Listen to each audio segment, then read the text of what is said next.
What's up, YouTube? Capital G here, doing a market watch for you guys, letting you guys know what the heck is going on in the secondary market, seeing if we can save you a couple of bucks or even better, make you a couple of bucks. So this is a very interesting market watch because I'm not sure that I've seen anything like what's going on right now, where the market has a bunch of cards that have obviously gone up in price because of hype and anticipation, but it's not necessarily because of the next booster set, which is Invasion Vengeance. A lot of this has to do with Raging Tempest, and usually that's not the case. Usually people can look forward one booster set, like if you guys remember when it was announced that Cyber Dragon Infinity would be releasing and Breaker of Shadows, Ptolemaeus went up in price and went to like $30, and that was to be expected. But usually people don't look past an entire booster set to another one, and some of the cards in this market watch you're going to see are affected by Invasion Vengeance. But damn, I mean, Raging Tempest isn't going to be released until February. So the first card we're going to be looking at is a card called XYZ Gift. It came out of Photon Shockwave. It's an ultra rare. It has not been reprinted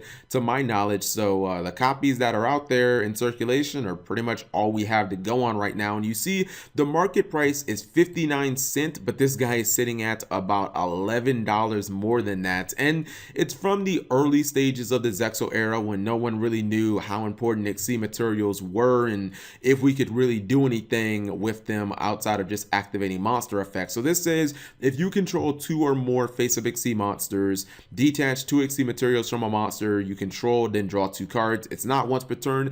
It's a very interesting effect, and it never really saw a lot of play because you have to have 2 XYZ monsters on the field, and you have to make sure that at least one of them has a couple of XYZ materials, and it just is kind of a difficult card to work with, even though it's searchable from Generation Force. Like a little gimmicky, but we know that Juunishishi is a deck that just spams XYZs all over the board, and getting XYZ materials on a Juunishishi XYZ monster is actually really freaking easy considering you just kind of overlay. So people are kind of experimenting they're experimenting with it and Juunishishi, and I don't know, man, it seems like Juunishishi has a lot of draw power, especially when you combine that with the giant trainer. Like this card definitely could have some staying power. If this becomes meta, I mean, this could easily become like a $15 card, because I don't even think this is on Konami's radar to reprint. Now we'll have to kind of wait until, you know, the Japanese get their hands on Juunishishi. Maybe they can like show us some of the best builds of the deck, but this is definitely a card people are experimenting with, and it's definitely because of Juunishishi, aka the Zodiac Beast archetype.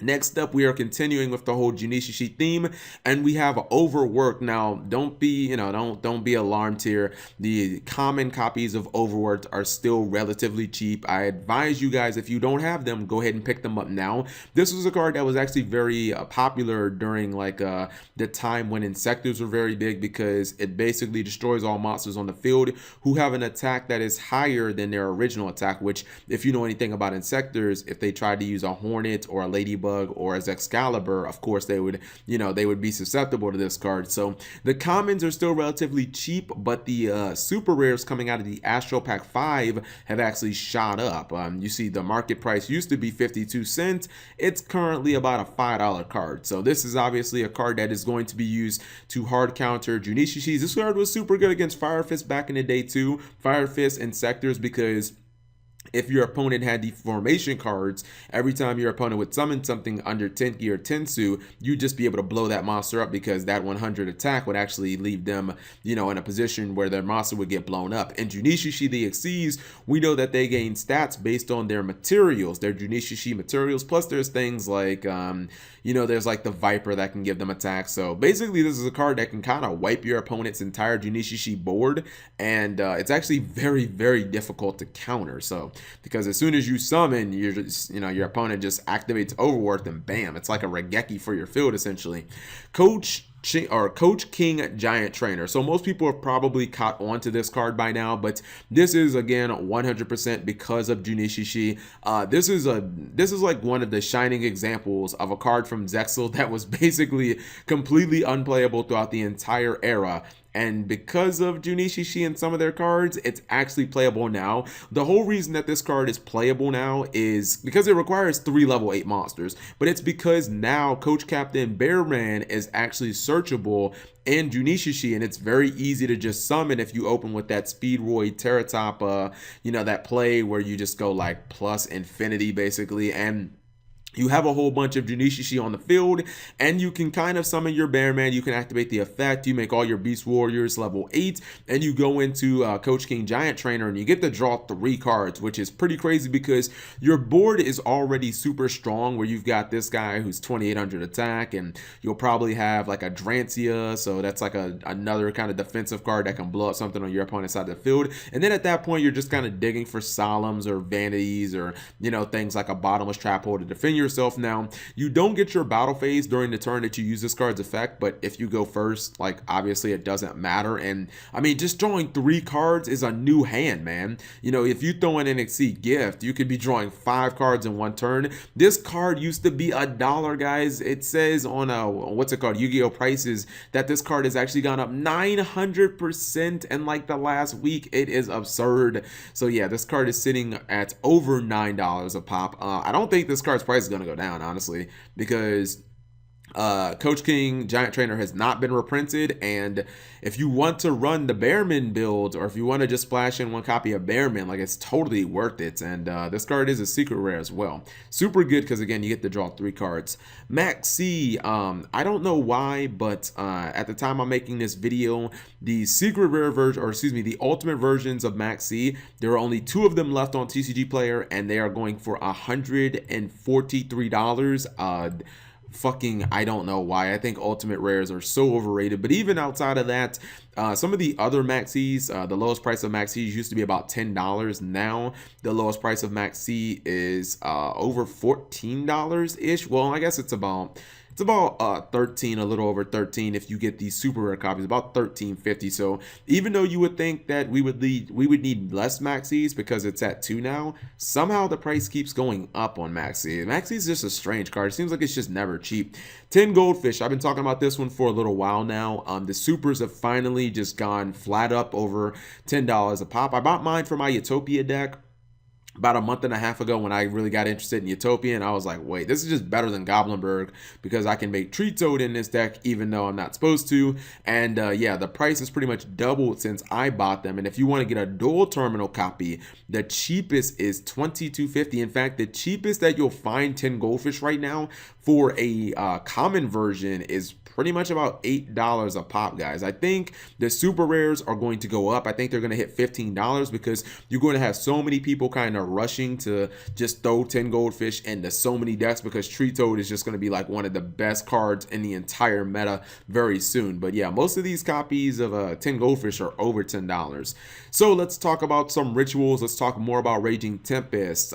Gateway to Chaos is actually over 9. It's almost $10 a pop, and obviously that has to do with the new BLS cards and the new BLS support coming out of Raging Tempest. I played BLS tonight on my live stream. It is super fun. If you guys just want a fun deck to fuck around with, BLS is definitely a very fun deck. And once you get everything rolling and you get your BLS and you start banishing stuff, it does feel very powerful. And you know, pretty much every version of BLS is going to run a couple of Gateways to Chaos because it gets you your Gaia, it gets you your BLS, you get enough counters on this damn card, you can start searching things. It's kind of like the Kaiju, what's it called? The Kaiju Waterfront card. This card was not reprinted, Gateway of Chaos. It's only out of docks, and it's a super rare, but still $10. Honestly, I would probably sell high on this, guys. I played BLS. I don't think they're quite there yet. Like, I don't think they're top tier or anything like that. So I think this card will probably crash as we get closer to Raging Tempest. And by the time Raging Tempest comes around, everybody's gonna have like so much fucking Juunishishi hype. Like, people probably won't be thinking that much about BLS. Like, this card will be like $2-3. I think it'll definitely go down.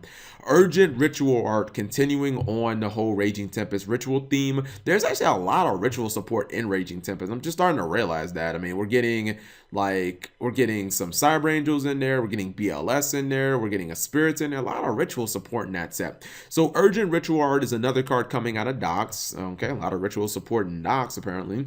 It's a secret rare, and It's basically the only way that I know of ritual summoning during your opponent's turn.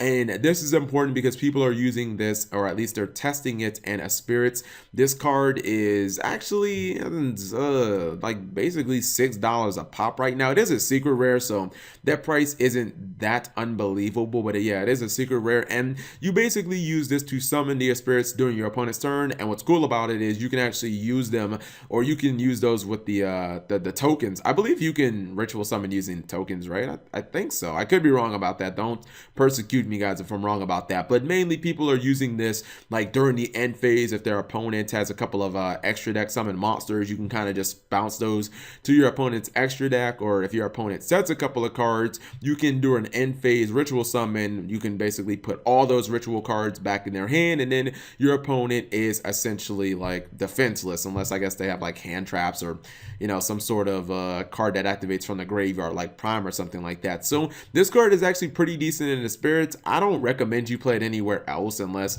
I don't know, you somehow are finding ways to trish your opponent, like Necros of Trish during their turn, but it's an interesting card. And then speaking of spirit cards, yeah, we knew this one was going up, guys. I did not think it was going to go up this much. I'm actually kicking myself because you guys saw probably my Brilliant Spirits of Utopia deck, and you know how I was running all the spirits. I even played it tonight on live stream. I did not pick the cards up, the Nikitama and Aratama. I feel so dumb because freaking Aratama is over $2, and this is a moderately played version, which aka means it's fucked up. If you want a near limited or a near mint copy, you're gonna have to pay over $2.25. Keep in mind, this is only a rare coming out of Shadow Specters.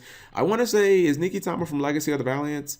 Or yeah, Legacy of the Valiant. I think this card could possibly go up too. They're both rares, and honestly, the two cards are like peanut butter and jelly. They just go together. They go hand in hand. And I think a lot of versions of his spirits are going to be running Nikitama and Aratama just because there's a lot of natural synergy. One lets you surge spirits, and the other gets you double summon. So kind of surprising that these cards went up so fast and up so much. I mean, $2 for rares, like that is definitely a little scary. Hopefully these are cards that get printed as hollows in the near future, because I think they're both really solid cards and that they haven't been power creep. So let me know what you guys think. Were there any cards that I missed out on? If there were, please leave that in the comment section below. If you enjoyed the video, give it a thumbs up, and thank you guys for watching. As always, subscribe if you have not already.